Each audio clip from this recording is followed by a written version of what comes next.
you want to give it a little thing for me? Like this? Yes. Yeah. Beautiful. Thanks.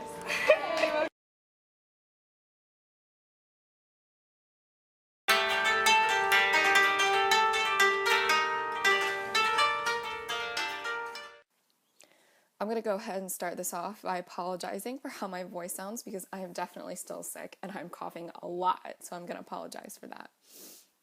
The koto, known as the Japanese harp, was originally a Chinese instrument that was brought to Japan in the 9th century to be used in court traditions.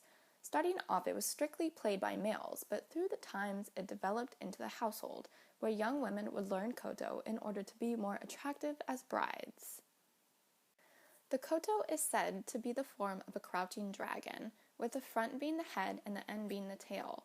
The risen area where the strings are attached are the dragon's horns, and the small bumps underneath are its legs.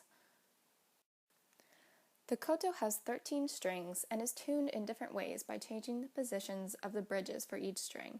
It is played with 3 picks, 2 for the index and middle finger and 1 on the thumb. I forgot to film this part earlier when I filmed the last part of the video, but I wanted to show you guys what the picks look like for the koto. So we got these really cute little packages to keep the picks in. This is actually a lipstick case, that's why it's got a mirror and everything, but they're really pretty. So this is what they look like. You have 3 of them and they go on your fingers like so. So this is all of them on. This style, I believe, is called Izumo, which is the square style. There is another style where it's more rounded and pointed at the top. So with those, you just play them straight on. So you play them where on the pointy part. With these, your hands are at an angle, so you are playing with the tip of them. I'm not entirely sure what these are made out of. They're just like plasticky material with a band around your finger. These are really tight on your fingers, like they rub on top of your finger really bad. Also, my fingers on this hand are still red from class today. I'm sure you can tell because we are doing a new song where you have to press down on the strings, and the strings are very thick and you have to press down really far. It hurts so bad. Yep, that's the picks.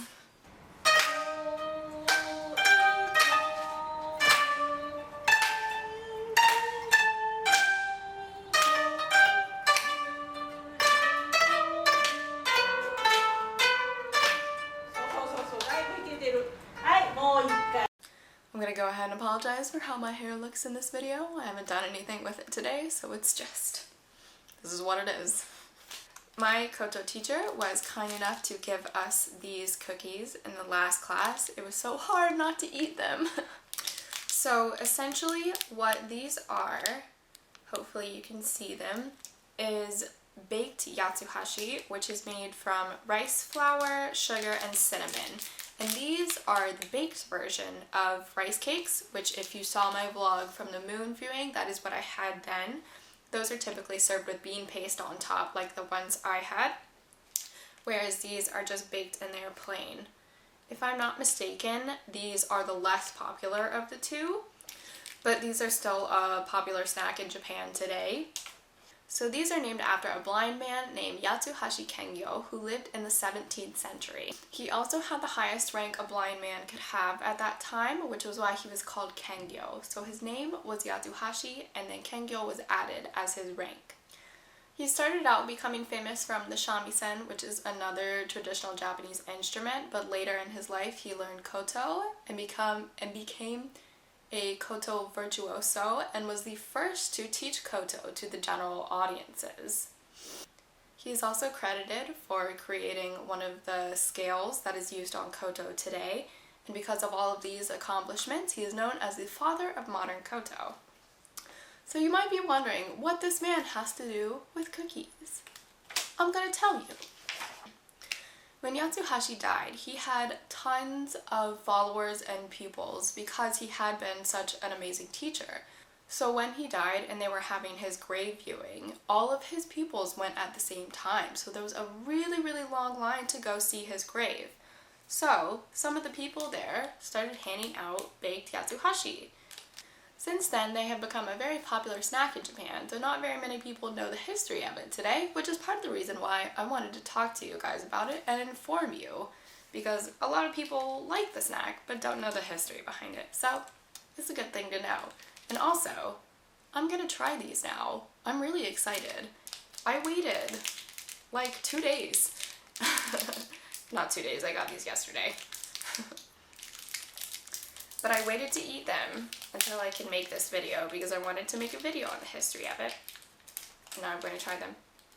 Oh my gosh, they smell so good. I love cinnamon and sugar. These smell just like straight cinnamon and I'm so excited. Oh my gosh, they smell so good. Okay.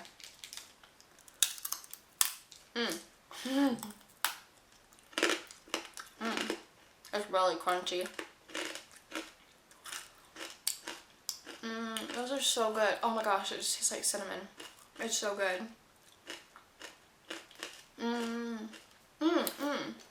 I completely forgot. The reason why these cookies are important is that they are shaped like a koto. They are long and rounded, just like the koto is.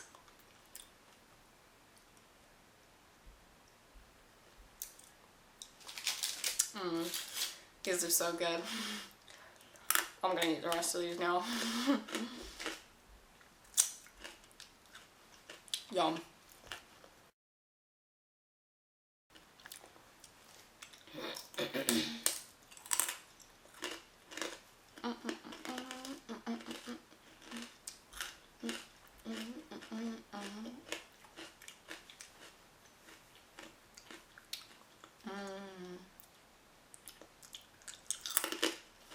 So good.